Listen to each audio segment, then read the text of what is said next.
कहता हूँ खरी खरी में आप सबका दिल से स्वागत है।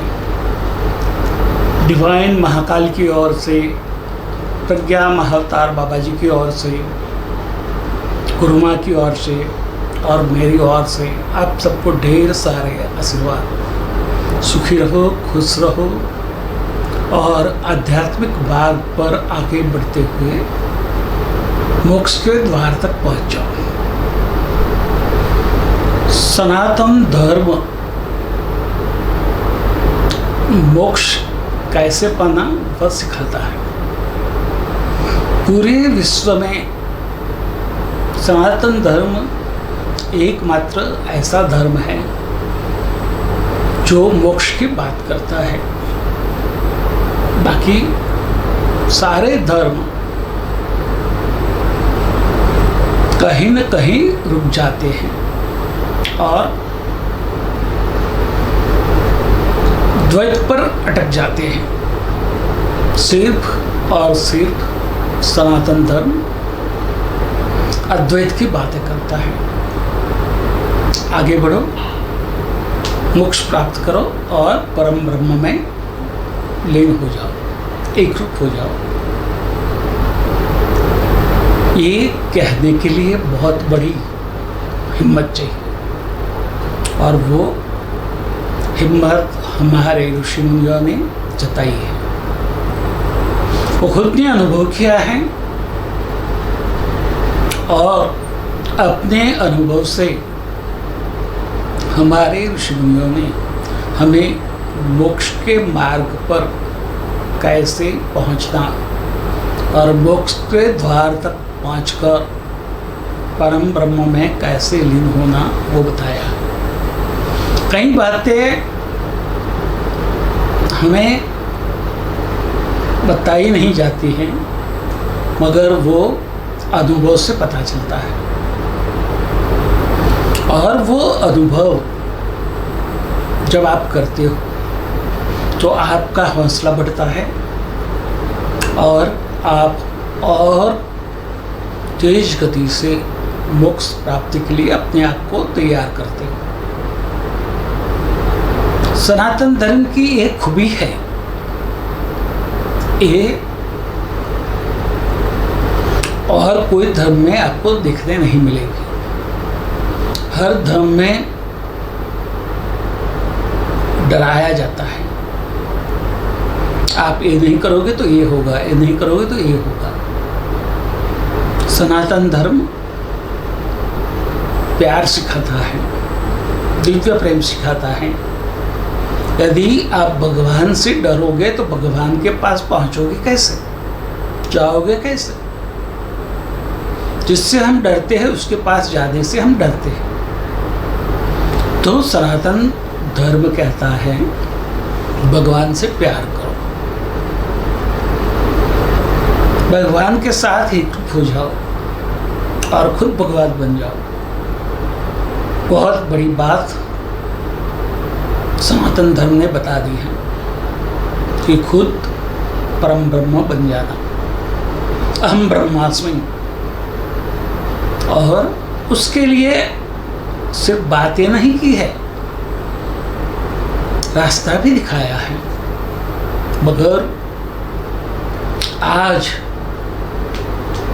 ये भौतिक मायाजाल में फंसकर हम मोक्ष प्राप्ति के लिए प्रयत्न ही नहीं करते। जो हम सोचते ही नहीं वो हमें मिलेगा कैसे? जो सोचोगे वो पाओगे। Energy follow the thought. शक्ति आपके विचार को अनुसरती है। मोक्ष पाना है तो मोक्ष के लिए विचार करो, क्या क्या करना है वो अपने सिद्ध गुरु से, सदगुरु से मार्गदर्शन पालो और आगे बढ़ो। सिर्फ आओ, बैठो, अनुभव करो। ये कहने की हिम्मत सिर्फ और सिर्फ सनातन धर्म में है। ये बात समझ लो कि हम उसके लिए गर्व ले सकते हैं कि विश्व के सारे धर्मों में हमारा धर्म, सनातन धर्म अद्वितीय और अनूठा है, जो सहजता और सरलता से हमें परम ब्रह्म में लीन होना सिखा देता है। बात कही है धर्म, अर्थ, काम और मोक्ष।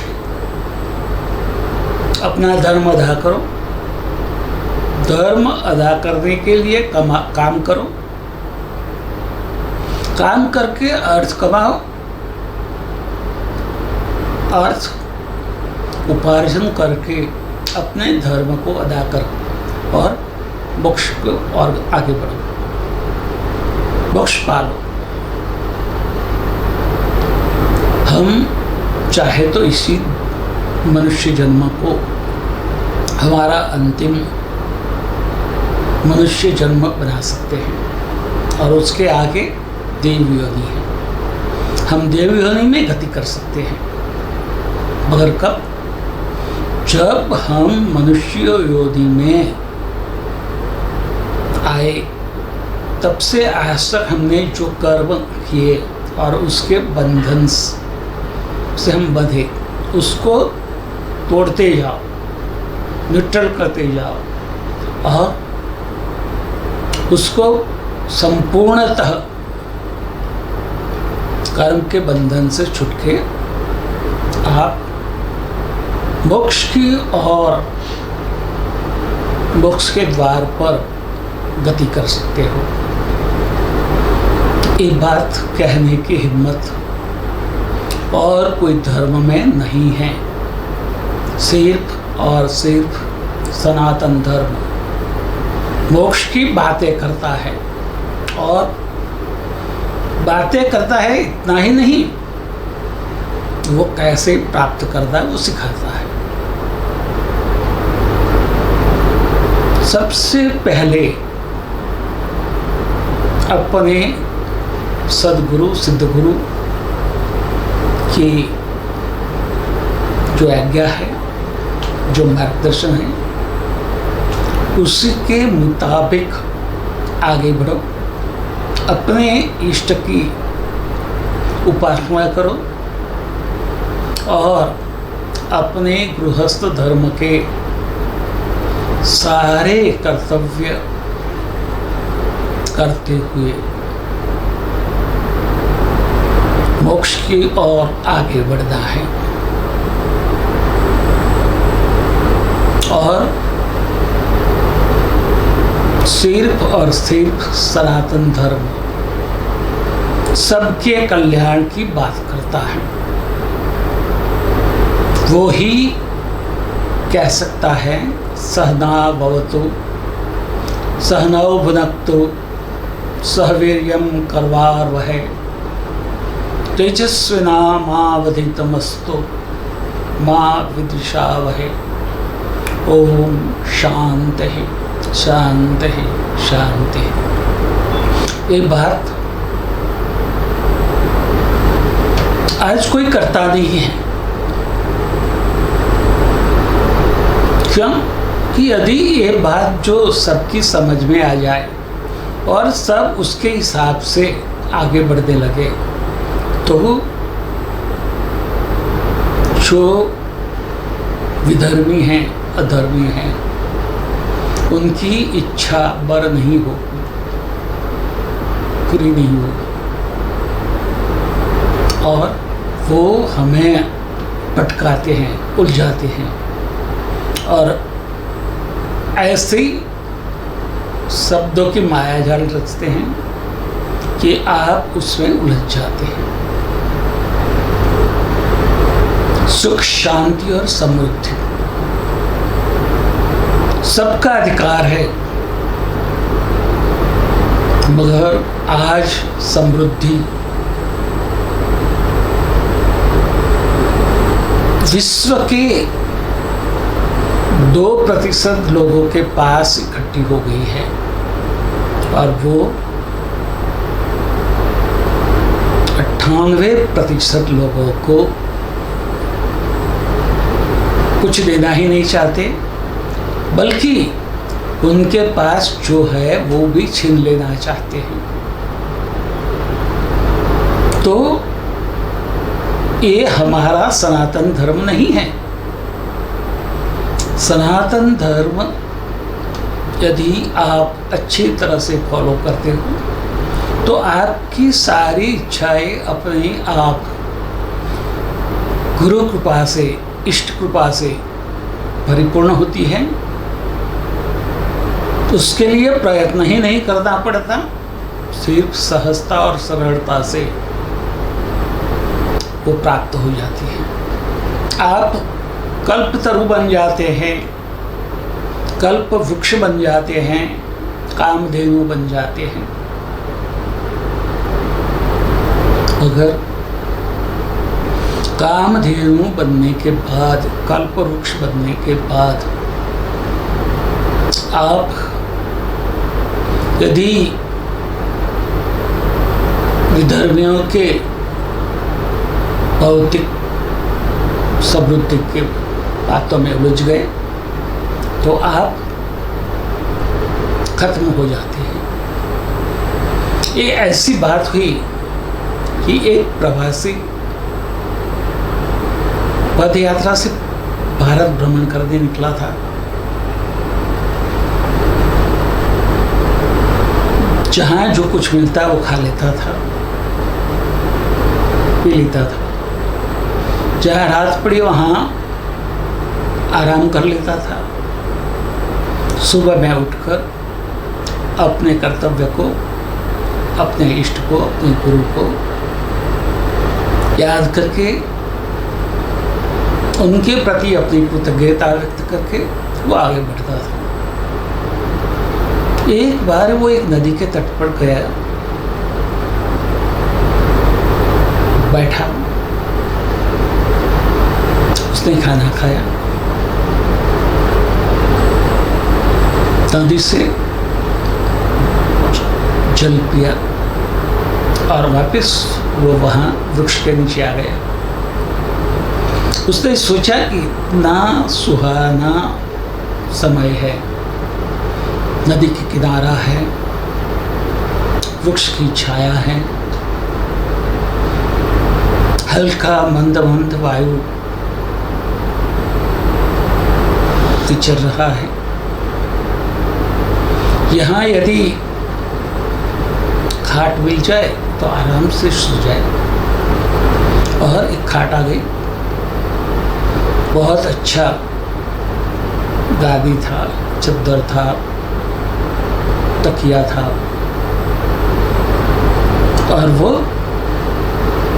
उसके ऊपर सो गया। वो सोचने लगा कि ये कैसे हुआ, क्या हुआ। बोले कि गाढ़ जंगल है, यहाँ ये खाट कैसे आया। वो सोचते सोचते उसके मन में विचार आया कि जंगल से मैं सो जाऊंगा तो जंगल में तो बाघ है, सिंह है, चित्ता है, कई रानी प्राणियां हैं, वो आएंगे तो मुझे खा जाएंगे। जैसे ही वो विचार उसने पूरा किया कि तुरंत ही एक वाघ, खूंखार वाघ त्राड़ता हुआ आया और उसको खा गया। क्या हुआ, ऐसे क्यों हुआ? क्योंकि वो जो झाड़ के नीचे बैठा था वो कल्पवृक्ष था, जो सोचेंगे वो होगा। तो उसने जो सोचा वही हुआ। सिर्फ अध्यात्म में आगे बढ़ने के लिए अपने मन को सही राह पर रखना बहुत जरूरी है। आप मन के स्वामी हो, मन आपका मालिक नहीं है, स्वामी नहीं है। आप मन को अपनी इच्छा के मुताबिक चलाओ और देखो आप कैसे आगे बढ़ती हो। मन को कामधेनु बना दो, कल्पवृक्ष बना दो, उसको पारसमणि नहीं बनाना है। पारसमणि सिर्फ लोहे को सुधा बना सकता है, मगर वो लोहे को या सोने को पारसमणि नहीं बना सकता। मगर गुरु है, वो गुरु अपने शिष्य को अपने से सवाया गुरु बना सकता है। गुरु पारसमणि से भी ऊपर है। एक बात समझ लो, गुरु के बातों में विश्वास रखो, श्रद्धा रखो। श्रद्धा और विश्वास में बहुत बड़ा अंतर है, कभी देखेंगे। मगर गुरु के मार्गदर्शन के हिसाब से आगे बढ़ो। गुरु को जांचो, तराशो, परखो मत। यदि वो शक्ति आप में होती तो आप